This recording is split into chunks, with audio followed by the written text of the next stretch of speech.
নমস্কার, দেখছেন এবিপি আনন্দ, আপনাদের সঙ্গে আমি পাপিয়া।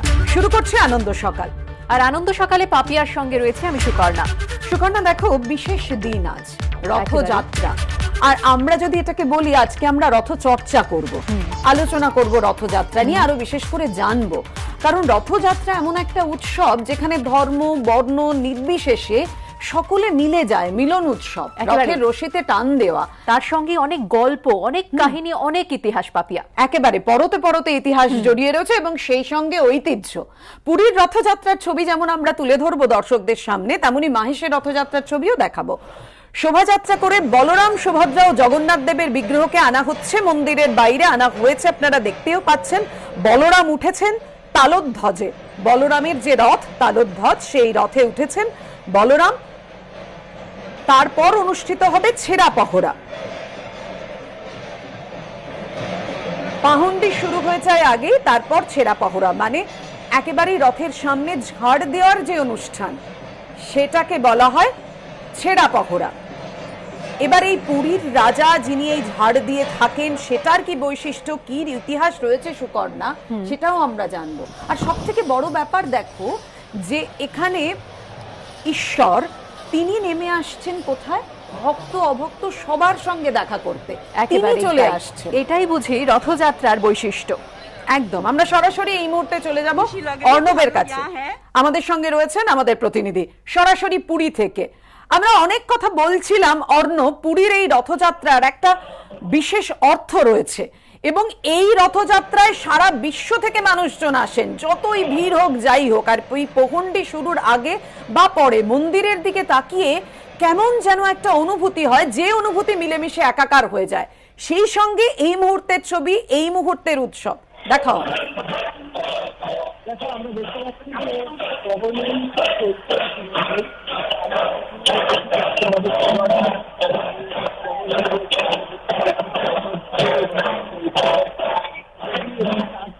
অর্ণবের আওয়াজ স্পষ্টভাবে আমাদের কাছে এসে পৌঁছচ্ছে না, তবে পাপি আমরা ছবি দেখতে পাচ্ছি। মন্দির একেবারে সেজে উঠেছে, সকালবেলা থেকে বিভিন্ন রীতি নিয়ম সেগুলো কিন্তু শুরু হয়ে গিয়েছে। এবং পহণ্ডি, তা কিন্তু আমরা দেখেছি কিছুক্ষণ আগেই অনুষ্ঠিত হচ্ছিল। এবং পহণ্ডি অর্থাৎ যে শোভাযাত্রার রীতি, যা অনুযায়ী কিন্তু প্রথমে বলরাম, তারপর সুভদ্রা, তারপর জগন্নাথ দেবকে আনা হয়। আচ্ছা, আমাদের সঙ্গে রয়েছেন সুকর্ণা, দীপঙ্কর বসু, গবেষক। তার সঙ্গে আমরা একটু কথা বলি। আমরা এই যে পরতে পরতে ইতিহাসের কথা বলছি, ঐতিহ্যর কথা বলছি, দীপঙ্কর বাবুর কাছ থেকে জেনে নিই। দীপঙ্কর বাবু, প্রথমেই যেটা জানতে চাইবো, রথযাত্রা লোকারণ্য মহা ধুমধাম, আমরা এটা একেবারে ছোটবেলা থেকে পড়ে এসেছি। এই যে ধুমধাম, এই যে উৎসব, বিশেষ করে পুরী মানেই, পুরীর রথযাত্রা মানেই নানান ইতিহাস, নানান কথা আমাদের চোখের সামনে ভেসে ওঠে। এবং আজকেও এই মুহূর্তে দেখছি পাখা দিয়ে হাওয়া করা হচ্ছে, পহণ্ডি শুরু হয়ে গেছে। এটা যদি আমাদের একটু বুঝিয়ে বলেন। হ্যাঁ, আজকে প্রথম কথা খুব ভালো লাগছে দেখে যে আজকে খুব সকাল সকাল পহণ্ডি শুরু হয়েছে।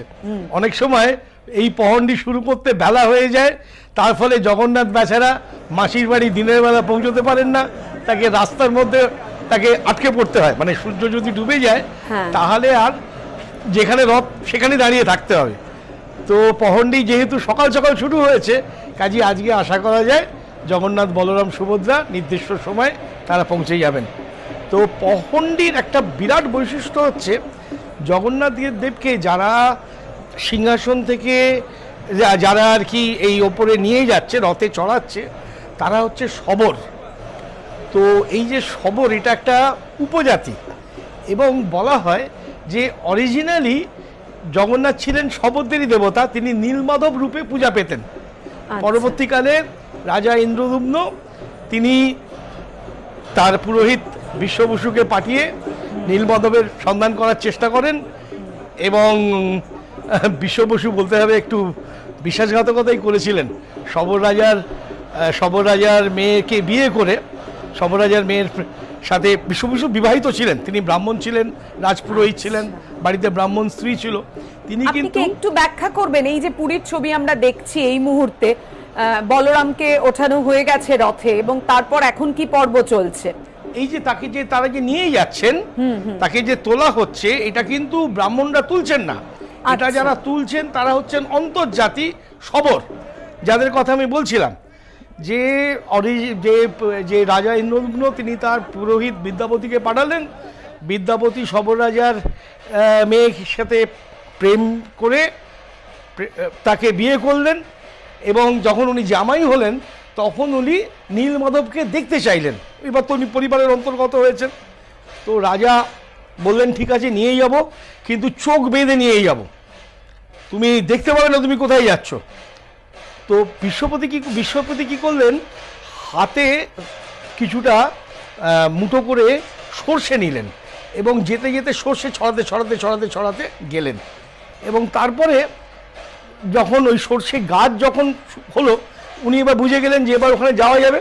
উনি তখন ব্যাক করে গিয়ে রাজাকে জানালেন যে আমি সন্ধান পেয়েছি নীলমাধবের। রাজা এলেন, কিন্তু রাজা যখন এলেন এসে দেখলেন যে নীলমাধব অন্তরিত হয়েছে, নীলমাধবকে দেখা গেল না। এবং দৈববাণী হলো যে রাজা এই যে দেবতা বলছেন, নীলমাধব বলছেন যে আমি এতদিন শবরদের পুজো নিয়েছি, এরপর আমি রাজার পুজো নেব। তো শবর রাজার ন্যাচারালি খুব মন ভেঙে গেল, দুঃখ পেলেন। তো যাই হোক, রাজা তো মন্দির করেছেন, এবার কাঠ ভেসে এলো, কিন্তু সেই কাঠ তোলা যাচ্ছে না, এত ভারী তোলা যাচ্ছে না। একেবারে দীপঙ্কর বাবু, এই কাঠের গল্প সেটাতেও আমরা আসবো, এই কাহিনীও আপনার কাছ থেকে শুনবো। তবে এই মুহূর্তে সরাসরি চলে যাবো আর একবার পুরীতে। আমাদের প্রতিনিধি অর্ণব মুখোপাধ্যায় রয়েছেন আমাদের সঙ্গে। অর্ণব, এই মুহূর্তের ছবি। দেখো, এই মুহূর্তে পহন্ডি তো চলছে, এবং সব থেকে যে পহন্ডির জন্য সবাই অপেক্ষা করে রয়েছেন সেটা হচ্ছে জগন্নাথ দেবের পহন্ডি। সেই পহন্ডি দেখার জন্য অপেক্ষা করে রয়েছেন।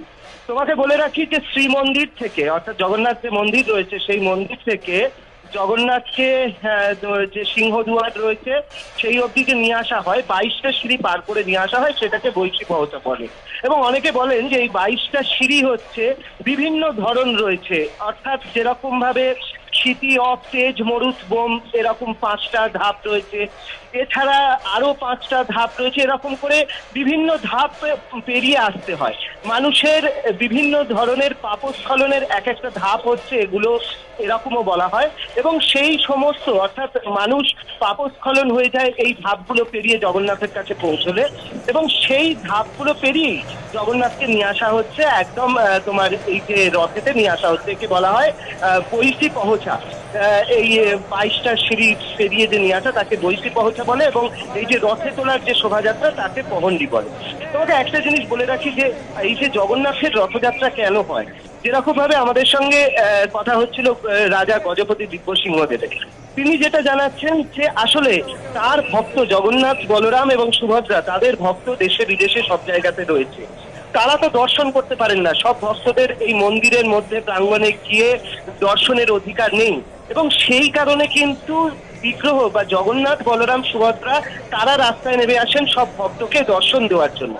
তোমাকে একটা জিনিস বলে রাখি যে এই যে জগন্নাথ, বলরাম, সুভদ্রা তার যে রথযাত্রা হবে, সেই রথ যাবে হচ্ছে গুন্ডিচা মন্দির অবধি। গুন্ডিচা আবার হচ্ছেন রাজা ইন্দ্রদুম্ন, যেরকম দীপঙ্কর বাবু বলছিলেন, রাজা ইন্দ্রদুম্নের স্ত্রী হচ্ছে গুন্ডিচা দেব। যদিও এই গুন্ডিচা যে মন্দির সেটাকে বলা হয় জগন্নাথ, বলরাম, সুভদ্রার জন্মস্থান বলা হয়, এবং সেই জন্মস্থান মানে অর্থাৎ কর্মস্থান থেকে জন্মস্থান সেই অবধি একটা রথযাত্রা হবে।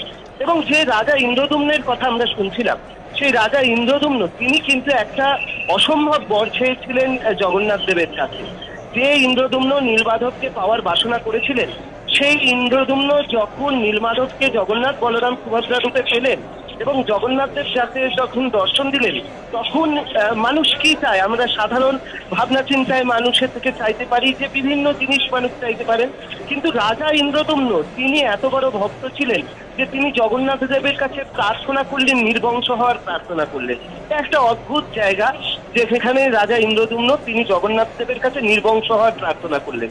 কেন প্রার্থনা করলেন? তার কারণ এই যে রাজা ইন্দ্রদুম্ন তিনি যে এই মন্দির নির্মাণ করেছিলেন, সেই মন্দিরের ওপর যাতে কেউ তার অধিকার না ফলাতে পারে, রাজার কোনো বংশধর যাতে না বলতে পারে যে এই মন্দির আমার, রাজার কোনো বংশধর যাতে কোনো ভক্তকে এই সেবা থেকে বঞ্চিত না করতে পারেন, তাই রাজা কি বর চাইলেন? রাজা চাইলেন যে তিনি যেন নির্বংশ হন, তার কোনো যেন বংশধর না থাকে, কেউ যেন ঈশ্বরকে তার ব্যক্তিগত সম্পত্তি বলে মনে করতে না পারেন, সেটাই হচ্ছে রাজা ইন্দ্রদুম্ন বর চেয়েছিলেন।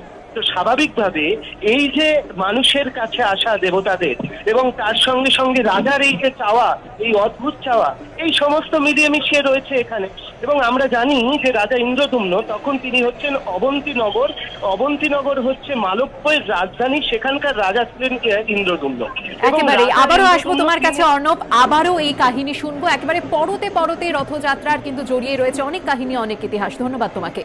একদমই, দেখো যে কথা পুরীর কথা আমরা শুনছিলাম, মাহেশের রথযাত্রাও কিন্তু বিখ্যাত এই সঙ্গে সঙ্গে বাংলার। মানে যেখানে বলা হয় নীলাচলে পুরুষোত্তম জগন্নাথ ধাম, সেই নাম প্রকট হয় মাহেশের ধাম। নিত্য পূজা, নিত্য ভোগ, নিত্য শাস্ত্র পাঠ, ভক্তজনে জানে তাই মাহেশ্রী পাঠ। একেবারে সরাসরি আমরা মাহেশে চলে যাব। আমাদের প্রতিনিধি ব্রতদীপ ভট্টাচার্য রয়েছেন আমাদের সঙ্গে। ব্রতদীপ, মাহেশের ছবি আমরা দেখতে পাচ্ছি, এখন সেখানে কি চলছে?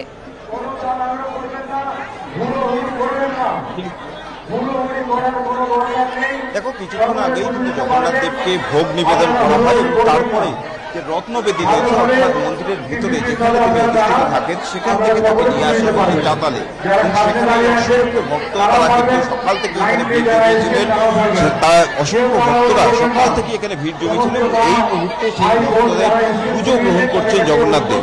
এবং যেটা নির্দিষ্ট যে দীর্ঘণ্ট রয়েছে যে ঠিক দুপুর 2টার সময় এই চাতাল থেকেই কিন্তু জগন্নাথ দেবকে তার সঙ্গে বলরাম সুভদ্রা তাদের নিয়ে যাওয়া হবে রথে। অর্থাৎ এই যে মন্দির তার ঠিক বাইরে রাস্তার উপরে সেখানে রথ রাখা এবং সেখানে অধিষ্ঠিত থাকবেন বিকেল 4টে পর্যন্ত। এবং ঠিক বিকেল 4টের সময় দড়িতে টান পড়বে এবং সেইখান থেকে অর্থাৎ এই যে মন্দির মাহেশের, এখান থেকে মাসির বাড়িতে যাবেন জগন্নাথ দেব তার সঙ্গে বলরাম সুভদ্রা। এবং সকাল থেকে আমরা দেখেছি যে নানান যে আচার সেগুলো কিন্তু করা হচ্ছে, পুজো অর্চনা চলছে। কিছুক্ষণ আগেই মন্দিরের ভিতরে ভোগ নিবেদন করা হয় এবং দরজা বন্ধ করে দেওয়া হয়েছিল এবং তারপরে দরজা খোলার পর কিন্তু ভক্তদের মধ্যে যে একদমই ব্রতদীপ, সত্যি তাই। এবং দেখো, একটা ধ্রুবানন্দ নিমকাঠ পেয়েছিলেন গঙ্গায় ভেসে আসা, সেই নিমকাঠ দিয়েই কিন্তু জগন্নাথ, বলরাম এবং সুভদ্রার মূর্তি তৈরি হয়েছিল। মাহেশের ক্ষেত্রে বলছি, মাহেশ এবং পুরীর রথযাত্রা এবং আরো দেশের অন্যান্য স্থানের রথযাত্রার ছবিও আপনাদের দেখাবো। আহমেদাবাদের রথযাত্রার ছবি আপনাদের সামনে তুলে ধরবো।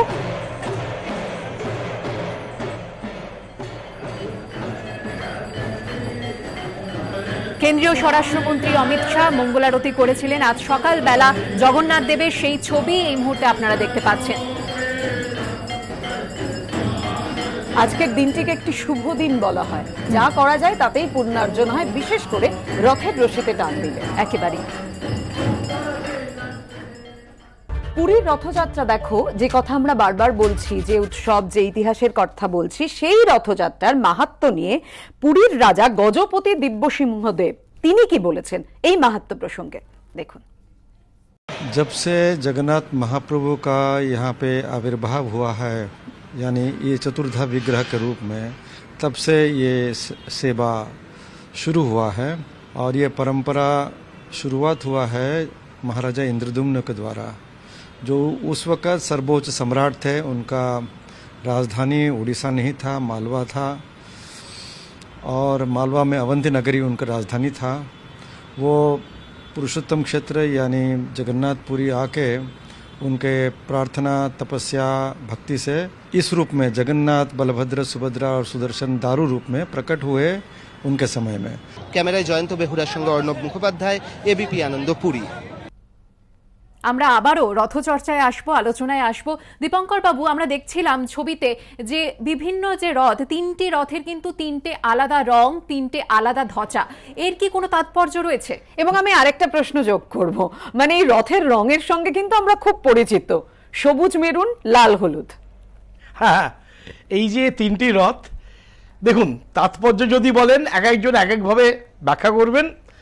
এই 3টি রথের যে রশি, রথের রশিটা ধরা খুব ইম্পর্টেন্ট। যারা রথের রশি ধরবার জন্য দেখুন মানুষ আকুলি বিকুলি করে। তো জগন্নাথের রথের রশির নাম হচ্ছে শঙ্খচূড়। আচ্ছা। আর বলরামের রথের রশি তার নাম হচ্ছে বাসুকী নাগ। আর সুভদ্রার রথের রশির অনেকগুলো নাম আছে, তবে তার মধ্যে স্বর্ণ মুঠি, মানে আমরা যেটাকে শাঁখা মুঠি বলি, খেয়াল করে দেখুন এই রসের 3টে দড়ি, 3টেই কিন্তু 3টে সাপের নামে, শঙ্খচূড়, বাসুকী, শাঁখামুঠি। কিন্তু যখন দেবতার স্পর্শ যখন পাচ্ছে দেবতার রথের রশি যখন হচ্ছে তখন সাপের মধ্যে থেকেও কিন্তু হিংসা চলে যাচ্ছে এবং আমরা নির্ভয়ে স্বচ্ছন্দে তাকে স্পর্শ করছি। তেমনি এর পাশাপাশি যেটা চলে আসে রথের সারথীদের নাম। জগন্নাথের তার আগে সারথী আপনাকে এই রথের রশি স্পর্শ করা নিয়ে জিজ্ঞেস করব, রথেচ বামনাং দৃষ্টা পুনর্জন্ম না বিদ্যাতে, এরকম তো বলা হয় আর কি, যার পুনর্জন্ম হবে না যদি রথের রশি একবার স্পর্শ করা হয়। এটা অ্যাকচুয়ালি এটা উপনিষদের কথা। তো রথে কিন্তু এটা তাৎপর্য অন্য, এটা এই নয় যে রথটাকে আমি ছুঁয়ে ফেললাম আর সাথে সাথে আমি মুক্তি পেয়ে গেলাম, তা কিন্তু নয়। এখানে রথ বলতে নিজের রথ, শরীরটাকে রথ মনে করা হয়েছে। আর বামন অঙ্গুষ্ঠ পরিমাণ, তিনি হচ্ছেন জীবাত্মা, শরীরের মধ্যে যিনি আত্মাকে দর্শন করেন। এবং এখানে যে ঘোড়াগুলো আছে এই ঘোড়াগুলোকে, রথের ঘোড়াগুলোকে বলা হয় আমাদের ইন্দ্রিয়, চোখ, আমাদের চোখ, কান, নাক, যা দিয়ে আমরা রং, রস, রূপ আমরা গ্রহণ করি, এরা হচ্ছে ঘোড়া। যেটা আমার শরীরকে দেখবেন, যেটা আমার করতে ভালো লাগে, দেখতে ভালো লাগে, খেতে ভালো লাগে, যে গন্ধ ভালো লাগে, আমরা তো সেদিকেই যাই। তো ঘোড়াগুলো হচ্ছে ইন্দ্রিয়, কিন্তু এই ইন্দ্রিয়কে সারথি হচ্ছে বুদ্ধি। আর আমার মন হচ্ছে সেই রথের রশি, অর্থাৎ যিনি বুদ্ধির দ্বারা ইন্দ্রিয়গুলোকে সংযত করতে পারেন। রাস্তা হচ্ছে যে সমস্ত ভোগ্য বিষয়গুলো, এবং করে নিজের মধ্যে আত্মদর্শন করতে পারেন, তিনিই কিন্তু মুক্ত হবেন। না হলে তো এই যে এত লোক, আমরা আসবো আবারও, কারণ এই গল্প ঘুরে এলো, এটা শেষ হওয়ার নয়, কারণ ইতিহাস তো শেষ হওয়ার নয়। সেই ইতিহাস এবং এই রথচর্চায় আমরা আবারও ফিরে আসবো।